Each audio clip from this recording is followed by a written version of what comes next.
Komisi Pemberantasan Korupsi telah mengeluarkan surat pencegahan ke luar negeri untuk pengacara OC Kaligis dan Gubernur Sumatera Utara Gatot Pujo Nugroho. Surat pencegahan itu terkait dengan dugaan keterlibatan suap kepada 3 hakim PT UN Medan Sumatera Utara.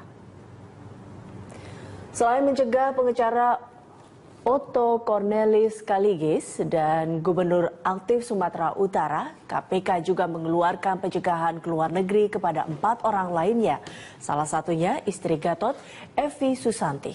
PLT Wakil Ketua KPK Johan Budi mengatakan surat permintaan pencegahan ke luar negeri telah dilayangkan oleh KPK kepada imigrasi sejak Jumat lalu dan berlaku secara aktif hingga 6 bulan ke depan.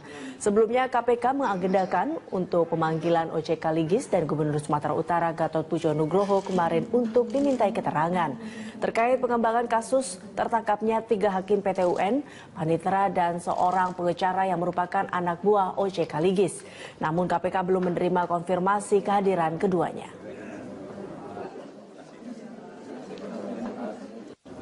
Ya, kita memang mengirimkan surat ke imigrasi permintaan pencegahan. Ada 6 orang atas nama OC Kaligis, Julius Irawansyah Mawarji, kemudian Yurinda Tri Ayuni, Yeni Oktarina Misnan, Gatot Pujo Nugroho, dan Evi Susanti. Ini terkait dengan dugaan TPK dalam kaitan dengan menjanjikan sesuatu. Halo pemirsa, kita berjumpa kembali dalam Prime Time Talk untuk edisi malam hari ini, dan kali ini Anda bersama saya, Doni De Keizer. Ya pemirsa, Ketua Pengadilan Tata Usaha Negara atau PT UN Medan bersama 2 hakim, panitera pengganti serta pengacara dari kantor pengacara ternama OC Kaligis ditangkap dalam operasi tangkap tangan yang digelar KPK di Medan kemarin. Kasus ini kembali menjadi tamparan keras bagi wajah penegakan hukum di negeri kita, terutama di kalangan korps hakim, di mana mereka seharusnya berada di depan dan menjadi garda terdepan dalam upaya perang melawan korupsi, tapi malah terjerat dalam lingkaran korupsi. Pertanyaannya, mengapa kasus seperti ini kembali terulang, kembali terjadi? Kita akan membahasnya tentunya dengan narasumber kami yang sudah hadir di studio Berita 1 News Channel, mantan hakim yang juga pakar hukum, Asep Iwan Iriawan. Dan nanti kita akan bergabung dari kawasan Gunung Sahari, Jakarta Pusat dengan anggota Komisi Yudisial, Dr. Ibrahim. Kang Asep, apa kabar? Baik. Sehat? Sama-sama, alhamdulillah. Baik, kita coba sapa Pak Ibrahim ya, silakan. Yang berdialog dengan kita secara jarak jauh. Pak Ibrahim, selamat malam, apa kabar Pak? Selamat malam Mas Doni, kabar baik. Ya, sudah buka Kabar puasa baik, Pak? alhamdulillah. Halo? Oke, Pak Ibrahim, saya ke Kang Asep dulu Pak ya, tetap bersama kami. Kang Asep, hakim yang mulia loh panggilannya, masih mulia nggak? Ya sekarang kalau kejadian begini dilakukan, kita juga tidak hanya terkejut, sedih, kaget, tapi mau apa dikata gitu kan? Karena kejadian ini bukan baru sekali, tapi beberapa kali. Sekali lagi, kalau istilah Oma Irama, terlalu. Nah, ya. Karena apa coba? Kan baru kemarin kasus di Jakarta Pusat, Hakim Tun Ibrahim, Hakim Jakarta Pusat Saripudin, di Bandung Imas, Budi Wakil Ketua, Semarang, dan tidak hanya itu, terakhir di luar itu Ketua Mahkamah Konstitusi. Artinya apa? Ketika ada kejadian-kejadian ini, harusnya kan pembelajaran satu. Kedua, ketika hakim dinaikkan gajinya sekarang hampir rata-rata 30-40 juta, kan harusnya kebutuhan hidup dalam keadaan normal, hidup dalam harusnya udah tercukupi kan. Apalagi saya cukup mengenal ketua majelisnya, pernah sama-sama dengan saya di Mahkamah Agung ya. Ya, saudara ini di asisten di Hakim Peradilan Tun kan. Nah sekarang kalau seorang ketua pengadilan, pimpinan pengadilan, majelisnya kompak dengan anggotanya, dengan panitranya, dengan pengacaranya, saya pikir hari ini saya menyatakan bahwa mafia peradilan tidak terbantahkan lagi. Karena itu juga bayangin, majelisnya, panitranya, pengacaranya kompak kan. Biasanya kan cuma 1-2 oknumnya yang bermain. Nah, ini sekarang udah majelisnya kompak, panitranya juga tahu, pengacaranya tahu, diselesaikannya di mall. Gila nggak? Coba, kalau saya ini kalau ini diulang dan diulang, ini bukan sekarang mindset yang suka salah. Lagi sial, kapan lagi? Mumpung KPK lagi turun staminanya. Jadi mau lebaran. Menurut saya ini perbuatan gila, saya bilang kan. Karena apa? Tidak lebih dari kelakuan kalau diulang hanya watak dari oknum-oknum. Masalahnya hakim. Kang, ini kan hakim. Artinya iya. hakim ini wakil Tuhan di muka bumi loh. Sekarang itu wakil Tuhan itu hanya idealnya norma bagi hakim-hakim terbaik. Masih banyak hakim-hakim terbaik yang katakanlah yang dulu memang sejak awal baik atau setelah dapat gaji besar mereka tobat, bahkan mungkin maaf sekali sering saya katakan di meja ini paling sering saya katakan minimal mengurangi ya kelakuan-kelakuan tidak terpuji karena kebutuhan pokoknya udah lebih terpenuhi. Nah sekarang kalau ada hakim jabatannya ketua pengadilan di kelas 1A di Medan lagi bayangin masih melakukan lebih parah lagi yang dilakukan sidangnya coba terhadap kewenangan pencegahan yang pasal 2A di undang-undang itu nggak boleh dikabulkan. Itu satu hal yang aneh.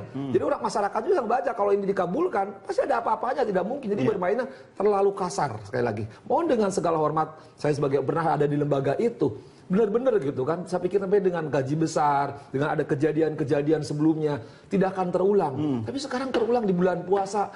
Bulan puasa lagi. Ya, ini bukan puasa, artinya harusnya kan puasa segala-galanya gitu. Ini kan bukan puasa artinya. Memang udah watak, udah jurisprudensi, udah tradisi, wataknya dia memang tukang minta duit, ya sudah mau diapakan. Dan ini karena pembelajar untuk KY atau siapapun lembaga yang berwenang, sekarang nggak ada tidak. Hukumannya harus berat. Atau bila perlu gaji hakim turunkan lagi. Pembelajaran bagi semua hakim bahwa sekarang kalau ada kejadian temennya dulu kan janji itu hukuman dong karena saya teriak-teriak ya nggak ada masalah saya dulu teriak-teriak gaji hakim naikkan saya walaupun nggak ada hubungan gaji sama dengan kelakuan sekarang udah terbukti ketika gaji naik ketika ada kejadian tetap aja ya nggak bisa enggak biar pembelajaran bagi siapapun waktu jadi hakim itu adalah pengabdian bukan cari duit. Nah sekarang kalau otaknya cari duit dengan majelis yang nampak itu saya pikir nggak ada maaf sekarang. Artinya kan Kang Asep bahwa menjadi hakim itu harus sudah selesai dengan dirinya sendiri. Tapi kalau dengan 30-40 juta per bulan masih ada kasus-kasus seperti ini, yang salah bukan sistemnya kali, bukan remunerasinya kali, tapi mentalnya. Tadi saya katakan watak. Kalau institusional sekarang MA kurang gimana, KY kurang gimana, Badan Pengawasan MA kurang gimana. Saya kira hampir berapa hari mungkin KY itu kerjaannya untuk mengusulkan Majelis Kehormatan Hakim. Kan kejadian hakim tertangan sekali bukan sekali, berkali-kali. Ya, tidak hanya itu, hakim yang kena narkoba, hakim yang selingkuh, yang kena kode etik lainnya. Kan harusnya pembelajaran. Ketika ini harus berhenti dan ada pemenuhan kebutuhan pokoknya. Bayangin kalau katakan 30 juta, pengeluaran sehari 1 juta. Masa nggak cukup? Ya, saya pikir kalau nggak cukup, Saya satu istri. Ya kita tahu lah hakim harus 1 istri, nggak boleh hakim lebih dari 1 istri kecuali kalau punya simpenan kan yang selingkuh itu kan karena tadi Anda bilang mereka kan harusnya belajar kan. Betul. Mungkin belajarnya bukan belajar lebih baik tapi belajar antisipasi biar gak ketangkep kali. Bukan belanja karena ketahuan di mall. Kalau di mall kan sebenarnya saya juga sering di mall tuh ngadem atau lihat apapun kan nggak jadi masalah. Masa mall dijadiin ruang sidang sih kan? Ya makanya bukan ruang sidang, lebih parah lagi kan terima duitnya di mall kan. Harusnya beginilah kita ngomong nggak benar, ngomong wakil setan aja bukan wakil Tuhan ya. Sekarang ini kalau kita berbuat nggak benar ketakut-ketahuan orang. Kalau di mall itu kan public area kan. Kenapa harus di mall? Cari dong tempat yang tersembunyi gitu kan. Kalau di mall kan bisa ketahuan. Apakah di toilet umum kan di mana kayak artinya maksud Anda Kang Asep sudah nggak tahu malu banget. Ya katakan kita ngomong nggak benar nih ya. Kalau kita ngomong sudah nggak benar, kita ini akan terima uang sesuatu yang memang perbuatan maksiat. Kenapa sih di public area gitu kan? Wah kan di mall itu kan orang kan kenal. Oh si Asep, oh si Doni kan tahu. Pengacaranya terkenal, hakimnya terkenal. Medan itu kan tahu sebagaimanapun. Apalagi di Jakarta kita saling tahu. Oh wajah Asep, oh wajah Doni, oh wajah ABCD. Kalau itu dilakukan di mall. Ya KPK gampang nangkapnya, udah gampang KPK dengan sadapannya, sekarang diperlihatkan, yaitu anak kecil juga nangkap gampang. Oke, kita akan ke Pak Ibrahim, tapi sebelumnya saya ajak Pak Ibrahim dan Kang Asep untuk kita melihat tayangan grafis berikut ini. Kita refresh sejenak ingatan kita terkait dengan daftar hakim yang sudah pernah berurusan dengan Komisi Anti Rasuah kita. Ada Hakim Sarifuddin Umar ya, Kang Asep masih ingat ya. Ini soal suap 250 juta, ini penjualan aset Budel Pilot PT SCI tanggal 1 Juni 2011. Ada Imas Dianasari ya, ini hakim di Pengadilan Negeri Bandung ya. Ini soal PT Onamba Indonesia dengan imbalan tertentu, dan berikutnya ada Hakim Heru Kisbandono. Nah, ini masih hangat juga nih di ingatan kita nih dari Tipikor Pontianak. Ini suap anggota Majelis Hakim Pengadilan Tipikor Semarang terkait dengan Hakim Kartini Marpaung ya, yaitu menerima suap ya oleh Hakim Heru Kisbandono. Ini nomor 34 saling terkait dan kasusnya pada tanggal 17 Agustus. Berikutnya ada Hakim Setia Budi Tejo Cahyono ya, Wakil Ketua Pengadilan Negeri Bandung terkait suap dana bantuan sosial. Ini juga menyeret mantan Wali Kota Bandung Dada Rosada ya. Kemudian, nah ini temannya Kang Asep nih ya. Yang Tun bukan sekali lagi loh. Sebelumnya Tun Jakarta juga ada Ibrahim. Oh iya. Cempaka Putih ada nanti. Oke, iya. Terima kasih koreksinya. Kemudian ini yang kemarin terkait suap penanganan perkara. Dan ada Hakim Amir Fauzi, sama kasusnya kemarin, hakim dari PT UN Medan, dan juga Dermawan Ginting, hakim dari PT UN Medan, sama-sama terkait suap penanganan perkara. Ini ngeri-ngeri sedap ini kalau istilahnya Sultan Batugana. Tapi yang nggak akan tidur nyenyak Pak Ibrahim dan teman-teman ini. Pak Ibrahim, bagaimana Kaya harus mengambil sikap terkait dengan hakim-hakim bandel seperti ini, Pak? Ya, tentu Mas Doni, apa yang sudah disampaikan oleh Pak Asep itu memang ada benarnya.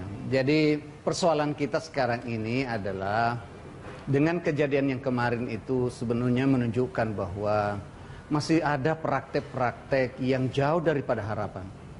Kita sangat mengharapkan sebenarnya masyarakat itu juga memberi dukungan dalam proses peradilan yang baik. Bertemunya hakim dengan pihak atau salah satu pihak itu menunjukkan bahwa hakim tidak menjaga jarak dengan para pihak. Padahal seharusnya hakim itu harus menjaga netralitasnya. Hakim tidak boleh membangun komunikasi dengan salah satu pihak. Satu-satunya ruang untuk membangun komunikasi adalah di ruang persidangan. Di luar itu tidak boleh. Kenapa itu dilarang? Karena itu dikhawatirkan. Karena itu berpotensi untuk terjadinya praktek-praktek. Nah, kejadian yang kemarin di Medan itu menunjukkan bahwa komunikasi yang terjadi di luar persidangan itulah yang menyebabkan semuanya terjadi. Dan ini lagi-lagi persoalan integritas. Kami dari Komisi Yudisial tentunya sangat-sangat menyayangkan kejadian kemarin. Padahal cukuplah beberapa oknum hakim sebelumnya itu melakukan tindakan yang sama. Harusnya menjadi pembelajaran. Dan kita berharap sebenarnya baik KY sendiri maupun Mahkamah Agung bisa tidak sekedar memperkuat pada sisi penindakannya, tetapi bagaimana pada sisi pencegahan, saya kira itu harus dikedepankan. Ya. Karena kalau sudah terjadi seperti ini, apalagi yang kita mau bilang, masyarakat semakin menaruh kecurigaan bahwa memang di pengadilan. Padahal meskipun itu terjadi di satu pengadilan, tidak terjadi di semua pengadilan. Ini kan soal oknum sebenarnya. Ya, tapi itu dia Pak Ibrahim. Kalau kita bicara oknum, sebenarnya dari zaman dulu juga yang namanya oknum sudah banyak sekali. Iya. Tapi apakah tidak, bukan berarti dengan kata yang lebih bijaksana kita menunjuk ini adalah oknum, dengan tanpa bermaksud semangatnya sekarang untuk membersihkan siapa saja yang ada dalam lingkungan atau institusi kehakiman kita, sehingga apakah oknum atau bukan, preventifnya lebih unggul, Pak Ibrahim. Bagaimana seharusnya ini? Saya setuju bahwa mencegah itu adalah jauh lebih baik daripada mengobati.